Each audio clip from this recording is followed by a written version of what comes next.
Hello welcome back to my channel. ಹೇಗಿದ್ದೀರಾ ಎಲ್ಲರೂ? ಚೆನ್ನಾಗಿದ್ದೀರಾ ಅಂತ ಅಂದ್ಕೊಂಡಿದ್ದೀನಿ. ಇವತ್ತು ಹರಿ ಬರ್ತ್ಡೇ ದಿನದ ಬ್ಲಾಗ್ನ ಶೇರ್ ಮಾಡ್ತಾ ಇದ್ದೀನಿ. ಯಾರೂ ಕೂಡ ಮಿಸ್ ಮಾಡಿದೆ, ಕೊನೆವರೆಗೂ ನೋಡಿ. ಹಾಗೆ ಇವಾಗ ತಾನೇ ಪೂಜೆ ಎಲ್ಲ ಮುಗಿಸೋ ವರ್ಷದಲ್ಲಿ ಮಳೆ ಕೂಡ ಸ್ಟಾರ್ಟ್ ಆಗಿಬಿಟ್ಟಿತ್ತು. ಎಷ್ಟು ಮಳೆ ಅಂದರೆ ನಮ್ಮೂರಲ್ಲಿ ಸಿಕ್ಕಾಪಟ್ಟೆ ಮಳೆ ಬರ್ತಾಯಿದೆ.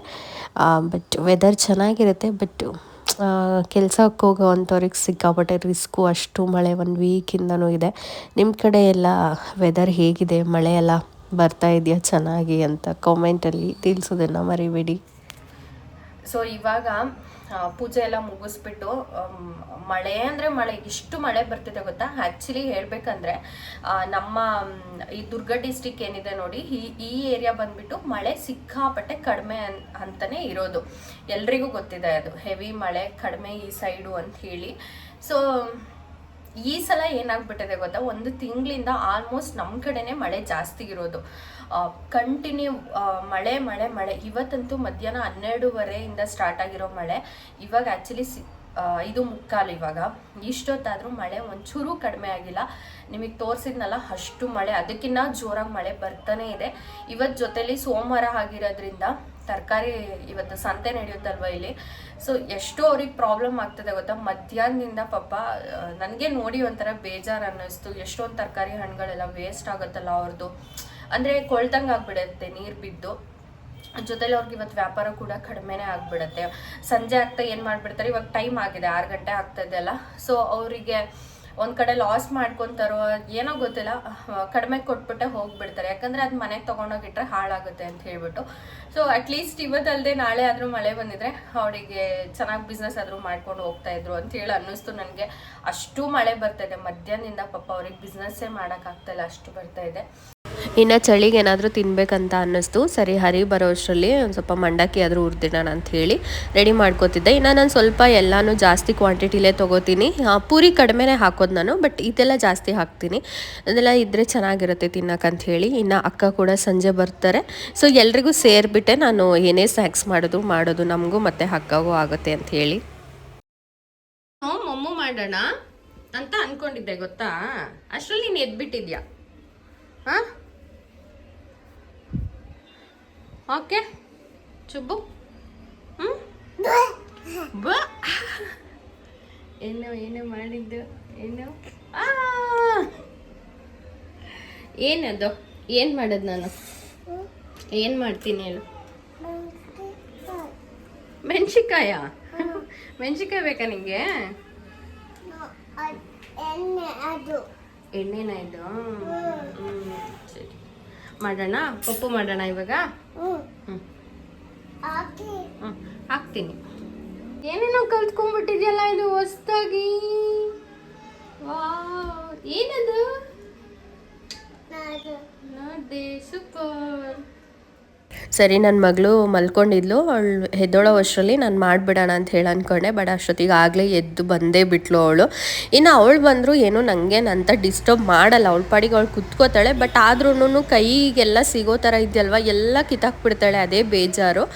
ಅದರ್ವೈಸ್ ಅವಳು ಏನೂ ಮಾಡಲ್ಲ, ಸುಮ್ಮನಿರ್ತಾಳೆ ಪಾಪ. ಇನ್ನು ಅವಳ ಜೊತೆ ಕೂಡ ಮಾತಾಡಿಕೊಂಡು ಹಾಗೆ ಅದರಲ್ಲಿ ಏನೇನಿದೆ ಐಟಮ್ಸ್ ಎಲ್ಲನೂ ಅವಳಿಗೆ ನಾನು ಹೇಳ್ಕೊಡ್ತಾ ಇರ್ತೀನಿ ಅಡುಗೆ ಮಾಡೋ ಟೈಮಲ್ಲಿ. ಬಟ್ ಅವಳಿಗೆ ಆಲ್ಮೋಸ್ಟ್ ಎಲ್ಲ ಐಟಮ್ಸ್ ಏನು ಅಂತ ಹೇಳಿ ಗೊತ್ತಿದೆ. ಕಿಚನಲ್ಲಿ ಏನೇನಿರುತ್ತೆ ಐಟಮ್ ಅಂತ ಹೇಳಿ ಆಲ್ಮೋಸ್ಟ್ ಗೊತ್ತು ಅವಳಿಗೆ. ಆ್ಯಂಡ್ ನಾನು ಕೂಡ ಏನಾದರೂ ಅವಳಿಗೆ ಗೊತ್ತಿಲ್ಲ, ಅವಳಿಗೆ ಹೇಳೋಕ್ಕೆ ಬರಲ್ಲ ಅಂದರೆ ಅದನ್ನು ಮತ್ತೆ ಹೇಳ್ಕೊಡ್ತಾ ಇರ್ತೀನಿ, ಅವಳಿಗೂ ಕೂಡ ಕಲೀಲಿ ಅಂತ ಹೇಳಿಬಿಟ್ಟು. ಚೆನ್ನಾಗಿರುತ್ತಲ್ಲ ಮಕ್ಕಳು ಎಲ್ಲ ಕಲ್ತ್ಕೊಂಡ್ಬಿಟ್ರೆ. ಲೈಕ್ ನಮಗೊಂಥರ ಖುಷಿ ಆಗುತ್ತೆ ಅವ್ರನ್ನ ಹತ್ರ ಏನು ಮಾಡಿಸ್ಕೊಂಡು ತಿನ್ನಬೇಕು ಅಂತಲ್ಲ. ಬಟ್ ಒಂದು ಆಸೆ ಅವ್ರಿಗೆಲ್ಲನೂ ಗೊತ್ತಿರಲಿ, ಅವರೆಲ್ಲ ತಿಳ್ಕೊಂಡಿರಲಿ ಅನ್ನೋ ಕಾರಣಕ್ಕೆ. ಬಿಕಾಸ್ ನಾಳೆ ದಿನ ಅವರಿಗೆ ರಿಸ್ಕ್ ಅನ್ನಿಸ್ಬಾರ್ದು. ತುಂಬ ಅಯ್ಯೋ ಏನೋ ಒಂದು ಭಾರ ಹೊತ್ಕೊಂಡಿದ್ದೀವಿ ಅನ್ನೋ ಫೀಲ್ ಬರಬಾರ್ದು. ಅಡುಗೆ ವಿಷಯ ಇರ್ಬೋದು, ಪ್ರತಿಯೊಂದು ಇರ್ಬೋದು. ಸೊ ಆ ಇಂಟೆನ್ಷನಲ್ಲಿ ಹೇಳ್ಕೊಡ್ತಾ ಇರ್ತೀನಿ ಅಷ್ಟೇ. ಇನ್ನು ಇಲ್ಲಿ ಅಂತೂ ಸಿಕ್ಕಾಬಟ್ಟೆ ಮಳೆ ಇರೋದ್ರಿಂದ ನನಗಂತೂ ಬಟ್ಟೆ ಒಣಗಿಸೋದೇ ದೊಡ್ಡ ರಿಸ್ಕ್ ಆಗಿಬಿಟ್ಟಿದೆ. ಹಾಗಾಗಿ ಮನೆಯಲ್ಲಿ ನಾನೊಂದು ಹಗ್ಗನ ಕಟ್ಟಿಸ್ಕೊಂಡ್ಬಿಟ್ಟಿದ್ದೀನಿ. ಸೊ ಬಟ್ಟೆಗಳೆಲ್ಲ ಅಲ್ಲೇ ಹಾಕ್ತಾಯಿದ್ದೀನಿ, ಇಲ್ಲಾಂದರೆ ಪಾಪುದು ಸ್ಮೆಲ್ ಬಂದುಬಿಡತ್ತೆ. ಸೊ ಅದಕ್ಕೋಸ್ಕರ ಮನೆ ತುಂಬ ಬಟ್ಟೆನೇ ಕಾಣಿಸ್ತಾ ಇದೆ. ವಿಡಿಯೋ ಎಡಿಟ್ ಮಾಡಬೇಕಾದ್ರೆ ಅನ್ಕೋತಿದ್ದೆ ಏನು ಇಷ್ಟೊಂದು ಮೆಸ್ಸಿ ಅನ್ನಿಸ್ತಿದೆ ಅಂತ ಹೇಳಿ. ಇನ್ನು ಇವತ್ತು ಹರಿದು ಬರ್ತ್ಡೇ. ನಾನು ಪ್ರತಿ ವರ್ಷ ಏನಾದರೂ ಒಂದು ನೈಟು ಸರ್ಪ್ರೈಸ್ ಮಾಡ್ತೀನಿ, ಬಟ್ ಈ ವರ್ಷ ಮಾಡೋಕ್ಕಾಗಲಿಲ್ಲ. ಸರಿ ಆಯಿತು, ಅಟ್ಲೀಸ್ಟ್ ಹೊರ್ಗಡೆನಾದರೂ ಹೋಗಿ ಬರೋಣ ಅಂಥೇಳಿ ಅಂದ್ಕೊಂಡು ಇವಾಗ ಹೊರಟ್ವಿ. ಇನ್ನು ನಮ್ಮ ಅಕ್ಕ ಅವ್ರದ್ದು ಲೇಔಟ್ ಆಗ್ತಾಯಿದೆ ಸೈಟು, ಸೊ ಅದನ್ನು ತೋರಿಸ್ತಾಯಿದ್ರು. ಅಂದರೆ ನೋಡ್ತಾ ಇರ್ತೀವಿ, ಬಟ್ ಒಂದೊಂದು ದಿನಕ್ಕೂ ಒಂದೊಂದು ಇಂಪ್ರೂವ್ಮೆಂಟ್ ಏನಾದರೂ ಹೊಸ್ದಾಗಿ ಮಾಡ್ತಾ ಇರ್ತಾರಲ್ವ, ಸೊ ಹಾಗಾಗಿ ಕೇಳ್ತಾ ಇದ್ವಿ ಏನಿದೆ ಅಂತ ಹೇಳ್ಬಿಟ್ಟು ನೋಡಿಕೊಂಡು. ಸೊ ನಾವಿವಾಗ ದುರ್ಗಕ್ಕೆ ಹೋಗೋಣ ಅಂಥೇಳಿ, ದಾವಣಗೆರೆ ಸ್ವಲ್ಪ ದೂರ ಆಗಿಬಿಡುತ್ತೆ. ಸರಿ ಆಯಿತು ದುರ್ಗಕ್ಕೆ ಹೋಗೋಣ ಅಂತ. ಬಟ್ ದುರ್ಗಕ್ಕೆ ಚಳ್ಳಕೆರೆ ಹೋಗ್ಬೇಕೇನಂದರೆ ಚಳ್ಳಕೆರೆಯಲ್ಲಿ ಅಂಥ ರೆಸ್ಟೋರೆಂಟ್ಸ್ ಯಾವುದೂ ಇಲ್ಲ. ಇನ್ನು ದುರ್ಗದಲ್ಲಿ ಹೈವೇಲಿ ತುಂಬ ಚೆನ್ನಾಗಿ ಹೊಸ್ದಾಗಿ ಇವಾಗ ರೆಸ್ಟೋರೆಂಟ್ಗಳೆಲ್ಲ ಆಗಿದೆ. ನಾನು ಕೂಡ ಸಿಕ್ಕಾಪಟ್ಟೆ ಸರ್ಚ್ ಮಾಡಿದೆ, ಹರಿ ಏನು ಬೇಡ, ನಮಗೆ ಇವಾಗ ಸಾಕು, ನಿಲ್ಲಿಸ್ಬಿಡು, ಏನೂ ಬೇಡ, ಆರಾಮಾಗಿ ಇರೋಣ ಮನೇಲೇನೆ ಅಂತ ಹೇಳ್ದೆ. ಬಟ್ ನನಗೆ ಮನ್ಸು ತಡಿಲಿಲ್ಲ. ಸರಿ ಆಯಿತು, ನಮಗೋಸ್ಕರ ಇಷ್ಟೆಲ್ಲ ಮಾಡೋರಿಗೆ ಅವ್ರದ್ದು ಒಂದು ಸ್ಪೆಷಲ್ ಡೇನ ನಾವು ಕೂಡ ಸ್ಪೆಷಲ್ ಮಾಡಬೇಕು ಅಂತ ನನಗೆ ಅನ್ನಿಸ್ತು. ಸೊ ಆ ರೀಸನ್ಗೋಸ್ಕರ ನಾನು ಪ್ರತಿ ವರ್ಷ ನನ್ನ ಕೈಯಲ್ಲಾಗಿದ್ದನ್ನು ನಾನು ಮಾಡ್ತೀನಿ, ಮಿಸ್ಸೇ ಮಾಡೋಕ್ಕೆ ಹೋಗಲ್ಲ ನಾನು.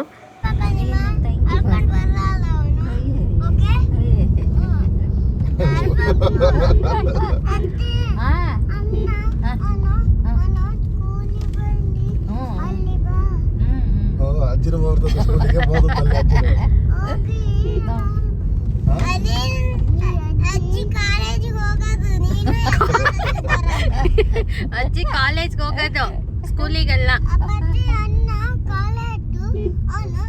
ನೀನು ಸ್ಕೂಲು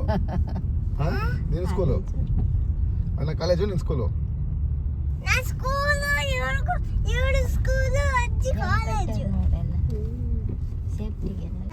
ಹೇಳಿ ವಿಶ್ ಮಾಡಿ ಹ್ಯಾಪಿ ಬರ್ಡೇ ಅಂತ ಹನಿ.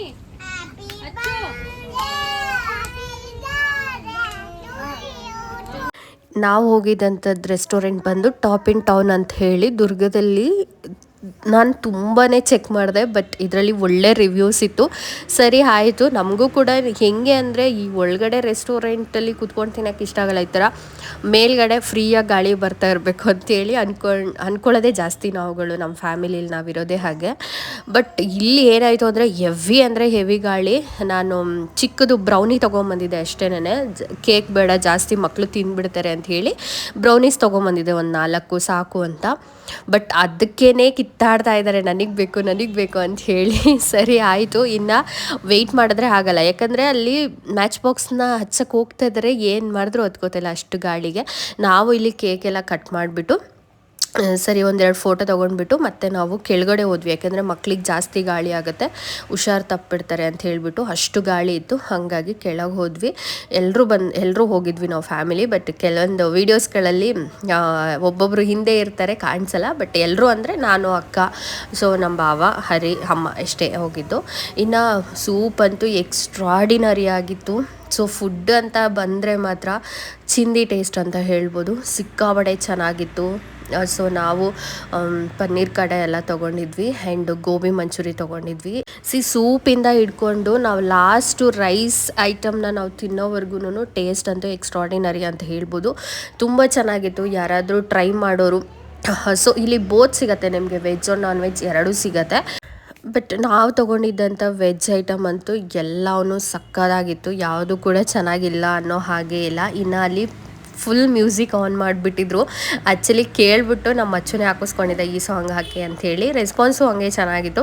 ಇನ್ನು ಸಾಂಗ್ ಹಾಕಿದ್ರು, ಸೊ ಎಲ್ಲರೂ ಆಲ್ಮೋಸ್ಟ್ ಇವ್ರನ್ನೇ ನೋಡ್ತಾ ಇದ್ರು. ಅಂದರೆ ಅವ್ರ ಮಕ್ಕಳನ್ನ ಕೂಡ ಕರ್ಕೊಂಡು ಬಂದು ಬಿಡ್ತಾಯಿದ್ರು ಮಧ್ಯೆ. ಸೊ ಚೆನ್ನಾಗಿ ಇತ್ತು, ಎಂಜಾಯ್ಮೆಂಟ್ ಎಲ್ಲ ಚೆನ್ನಾಗಿತ್ತು. ಇನ್ನು ನಮಗೆ ಅಲ್ಲಿ ಗಾಳಿ ಜಾಸ್ತಿ ಅಂತ ಹೇಳಿ ನಾವು ಈ ಥರ ಸಿಟ್ಟಿಂಗ್ ಏರಿಯಾಗೆ ಬಂದ್ವಿ. ಸೊ ಕಾಮಾಗಿತ್ತು, ಸಾಂಗ್ ಬರ್ತಾಯಿತ್ತು. ಇನ್ನು ಊಟ ಮಾಡಿಕೊಂಡು ಸಾಂಗ್ ಕೇಳಿಕೊಂಡು ಮಕ್ಕಳು ನೋಡಿದ್ರೆ ಇಷ್ಟು ಚೆನ್ನಾಗಿ ಡ್ಯಾನ್ಸ್ ಮಾಡ್ತಾಯಿದ್ರು. ಇನ್ನು ಇವ್ರನ್ನ ನೋಡಿಕೊಂಡು ಚೆನ್ನಾಗಿ ಟೈಮ್ ಪಾಸ್ ಆಯಿತು. ಇನ್ನು ಓವರಾಲ್ ಹೇಳಬೇಕು ಅಂತ ಅಂದರೆ ಫುಡ್ ಆಗಿರ್ಬೋದು, ಆ್ಯಂಬಿಯನ್ಸ್ ಆಗಿರ್ಬೋದು, ಕ್ಲೀನ್ನೆಸ್ ಆಗಿರ್ಬೋದು. ಇನ್ನು ಕೆಲವೊಂದು ರೆಸ್ಟೋರೆಂಟಲ್ಲಿ ನಾನು ಅಬ್ಸರ್ವ್ ಮಾಡಿರೋಂಗೆ ಈರುಳ್ಳಿ ಸೌತೆಕಾಯಿ ಎಲ್ಲನೂ ಹಚ್ಬಿಟ್ಟು ಇಟ್ಟಿರ್ತಾರೆ, ಫಸ್ಟೇ ಕಟ್ ಮಾಡಿ ಇಟ್ಟಿರ್ತಾರೆ. ಬಟ್ ಇಲ್ಲಿ ಏನಂದರೆ ಅವಾಗಲೇ ಇಮಿಡಿಯೇಟ್ ಕೇಳಿದ ತಕ್ಷಣ ಫ್ರೆಶ್ಶಾಗಿ ಕಟ್ ಮಾಡಿಕೊಡ್ತಾಯಿದ್ರು, ಅದೊಂದು ಖುಷಿ ಅಂತ ಅನ್ನಿಸ್ತು. ಇನ್ನು ಕ್ಲೀನ್ ವೈಸ್ ಅಂತೂ ಅದು ಕೂಡ ಹೇಳೋ ಹಾಗೆಲ್ಲ ಚೆನ್ನಾಗಿತ್ತು. ಇನ್ನು ಫುಡ್ ವಿಚಾರಕ್ಕೆ ಮುಂಚೆನೇ ಹೇಳಿದ್ದೀನಿ. ಇನ್ನು ರೆಸ್ಪಾನ್ಸು ಕೂಡ ಅಷ್ಟೇ ಚೆನ್ನಾಗಿತ್ತು. ಯಾರಾದರೂ ಬರೋ ಅಂಥವ್ರು ಬರಬೇಕು ದುರ್ಗದಲ್ಲಿ ಒಳ್ಳೆ ರೆಸ್ಟೋರೆಂಟ್ನ ಏನಾದರೂ ಚೆಕ್ ಮಾಡ್ತಾಯಿದ್ರೆ, ಸೊ ಖಂಡಿತ ನೀವು ಟಾಪ್ ಇನ್ ಟೌನ್ ರೆಸ್ಟೋರೆಂಟ್ನ ನೀವು ಸಜೆಸ್ಟ್ ಮಾಡ್ತಾ ಇದ್ದೀನಿ ನಾನು, ನೀವು ಬರ್ಬೋದು. ಚೆನ್ನಾಗಿತ್ತು. ಒಬ್ಬ ಬ್ಲಾಗರ್ ಆಗಿ ಹೇಳ್ತಾ ಇದ್ದೀನಿ. ನನ್ನ ಕೆಲವೊಂದು ಕಡೆ ನಂಗೆ ಇಷ್ಟ ಇಲ್ಲ ಅಂದರೆ ನಾನು ಹೇಳೋಕ್ಕೆ ಹೋಗಲ್ಲ, ಇನ್ನು ಡೈರೆಕ್ಟಾಗಿ ಹೇಳ್ಬಿಡ್ತೀನಿ ಅಷ್ಟು ಓಕೆ ಆಗಿತ್ತು, ಚೆನ್ನಾಗಿಲ್ಲ ಅಂತ ಹೇಳಿ. ಬಟ್ ಇಲ್ಲಿ ಚೆನ್ನಾಗಿತ್ತು, ನೀವು ಟ್ರೈ ಮಾಡ್ಬೋದು ಒನ್ಸು. ಇನ್ನು ಸಿಂಪಲ್ಲಾಗಿ ಬರ್ತಡೇ ಕೂಡ ಮುಗಿಸಿದ್ವಿ ನಾವು. ಸೊ ತುಂಬ ಗ್ರ್ಯಾಂಡಾಗೆಲ್ಲ ನಮ್ದು ಮಾಡ್ಕೊಳಕ್ಕೆ ಹೋಗಲ್ಲ, ಈ ನಮ್ಮ ಮಕ್ಳದ್ದು ಹತ್ರದಲ್ಲೇ ಇರುತ್ತೆ. ಸೊ ಹಾಗಾಗಿ ಇನ್ನು ನೆಕ್ಸ್ಟ್ ಹರಿ ಬರ್ಡೇ ಆಗಿದ ತಕ್ಷಣ ಇವಾಗ ನೆಕ್ಸ್ಟ್ ನನ್ನ ಬರ್ಡೇ ಬರುತ್ತೆ. ಸೊ ನನ್ನ ಬರ್ಡೇ ಹನಿ ಬರ್ಡೇಗೆ ತುಂಬ ಡಿಫ್ರೆನ್ಸ್ ಏನಿಲ್ಲ, ಜಸ್ಟು 6-7 ಡೇಸ್ ಅಷ್ಟೇ ಡಿಫ್ರೆನ್ಸ್ ಬರುತ್ತೆ. ಸೊ 1 ವೀಕ್ ಡಿಫ್ರೆನ್ಸ್ ಅಷ್ಟೇ ನಮ್ಮಿಬ್ರದ್ದು. ಹಾಗಾಗಿ ನಮ್ಮದು ಆಲ್ರೆಡಿ ಇಂಟ್ರೆಸ್ಟ್ ಹೋಗ್ಬಿಟ್ಟಿದೆ, ನಮ್ಮ ಮಗಳದ್ದು ಮಾಡೋಣ ಅಥವಾ ಅಚ್ಚುದು ಮಾಡೋಣ. ಸೊ ಇವರಿಬ್ಬರು ಬರ್ಡೇದೇ ನಮಗೆ ಜಾಸ್ತಿ ಇಂಟ್ರೆಸ್ಟ್ ಇರುತ್ತೆ. ನಮ್ಮ ಬರ್ಡೇಗೆಲ್ಲ ಸಿಂಪಲ್, ಏನು ಆ ಫೀಲಿಂಗೇ ಇರಲ್ಲ ಬಿಡಿ. ಯಾಕಂದರೆ ಮಕ್ಕಳು ಆದಮೇಲೆ ಆಲ್ಮೋಸ್ಟ್ ಎಲ್ಲ ಪೇರೆಂಟ್ಸ್ಗಳು ಇದೇ ಥರ ಥಿಂಕ್ ಮಾಡ್ತಾರೆ ಅನಿಸುತ್ತೆ. ಅಂದರೆ ಮಕ್ಳದ್ದು ಮಾಡೋಣ, ಅವ್ರಿಗೆ ಏನಾದ್ರು ತೊಗೊಳ್ಳೋಣ, ಅವ್ರಿಗೆ ಯಾವ ಥರ ಡ್ರೆಸ್ ತೊಗೊಳ್ಳೋಣ ಅಥವಾ ಅವ್ರಿಗೆ ಏನಾದರೂ ಗಿಫ್ಟ್ ಮಾಡೋಣ. ಸೊ ಇದ್ರ ಬಗ್ಗೆನೇ ಜಾಸ್ತಿ ಯೋಚನೆ ಮಾಡ್ತಿರ್ತೀವಿ, ನಮ್ಮ ಬಗ್ಗೆ ನಾವು ಸ್ವಲ್ಪ ಕಡಿಮೆ. ಇನ್ನು ಇಲ್ಲಿ ಏನು ಬೇಜಾರಾಗಿದ್ದು ಒಂದು ಅಂತ ಅಂದರೆ ಐಸ್ ಕ್ರೀಮ್ ಚೆನ್ನಾಗಿರಲಿಲ್ಲ, ಒಂದು ಸ್ವಲ್ಪನೂ ಚೆನ್ನಾಗಿರಲಿಲ್ಲ. ಸೊ ನಾವು ಆ್ಯಕ್ಚುಲಿ ಬರಬೇಕಾದ್ರೆ ಹರಿ ಹೇಳಿ ಬಂದಂತೆ ಐಸ್ ಕ್ರೀಮ್ ಸ್ವಲ್ಪ ಚೇಂಜ್ ಮಾಡಿ, ಫುಡ್ ಅಂತೂ ತುಂಬ ಚೆನ್ನಾಗಿತ್ತು, ಐಸ್ ಕ್ರೀಮ್ನ ಚೇಂಜ್ ಮಾಡಿ ಅದು ಒಂದರಿಂದ ಮತ್ತೆ ನಿಮಗೆ ಮೈನಸ್ ಆಗುತ್ತೆ ಅಂತ ಹೇಳಿ ಬಂದಂತೆ.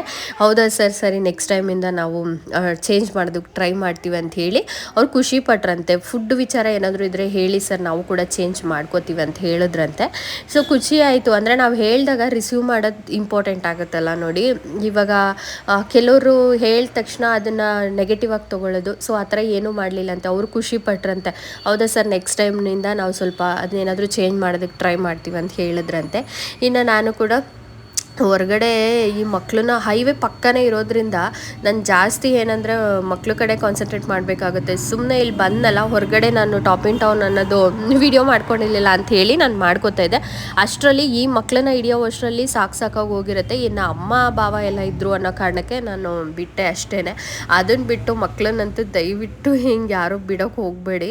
ಯಾರಾದರೂ ಸೇಫ್ಟಿ ನೋಡ್ಕೊಳ್ಳೋ ಅಂಥವ್ರು ಇದ್ದರೆ ಮಾತ್ರ ಬಿಡಿ, ಇಲ್ಲಾಂದರೆ ಬಿಡಬೇಡಿ.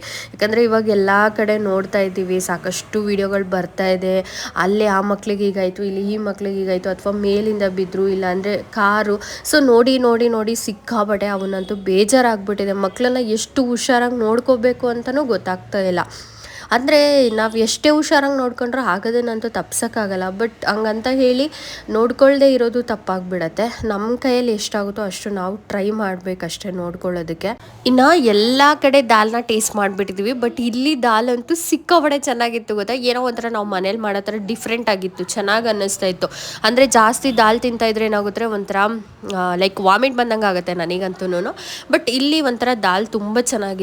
ಇನ್ನು ಇವರಿಬ್ಬರು ಫುಲ್ ಡ್ಯಾನ್ಸ್ ಮಾಡೋದ್ರಲ್ಲೇ ಬ್ಯುಸಿ ಆಗಿಬಿಟ್ಟಿದ್ರು. ಮತ್ತು ಊಟ ಬನ್ನಿ ಅಂತ ಎಷ್ಟು ಫೋರ್ಸ್ ಮಾಡಿದ್ರು ಊಟ ತಿನ್ನೋಕ್ಕೆ ಬರಲಿಲ್ಲ.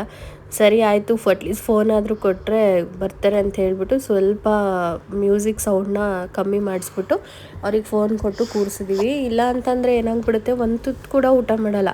ಅಂದರೆ ಹೊರಗಡೆ ಆಟ ಆಡೋದ್ರಲ್ಲಿ ಬ್ಯುಸಿ ಆಗಿಬಿಟ್ಟಿರ್ತಾರಲ್ವ, ಹಾಗಾಗಿ ಊಟದ ಕಡೆ ಅಷ್ಟು ಗಮನ ಇರಲ್ಲ. ಸರಿ, ನಮಗೆ ಮಕ್ಕಳು ಒಂದು ಸ್ವಲ್ಪ ಏನಾದರೂ ತಿಂದರೆ ಸಾಕು ಅನಿಸ್ತಿರುತ್ತೆ. ಇನ್ನು ಯೂಶ್ವಲಿ ಅಚ್ಚು ಸಪ್ರೇಟ್, ಹನಿ ಸಪ್ರೇಟ್ ಇದ್ದಾಗ ಏನಾಗುತ್ತೆ, ಯಾವ ಫೋನು ಯಾವ ಟಿ ವಿ ಏನೂ ಕೇಳಲ್ಲ, ಆರಾಮಾಗಿ ತಿಂತಾರೆ. ಬಟ್ ಒಟ್ಟಿಗೆ ಇದ್ದಾಗ ಈ ಥರ ಕಿತಾಪತಿ ಮಾಡ್ತಾರೆ. ಇನ್ನು ಬೆಳಗ್ಗೆ ಅಕ್ಕವರು ಬೆಂಗಳೂರಿಗೆ ಹೋಗಬೇಕಿತ್ತು.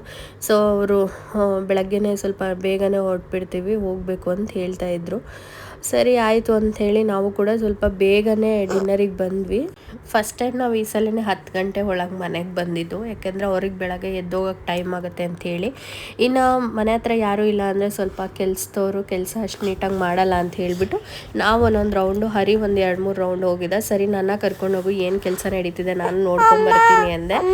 ಸರಿ ಅಂಥೇಳಿ ನನ್ನ ಕೂಡ ಕರ್ಕೊಂಡೋಗಿದ್ದ.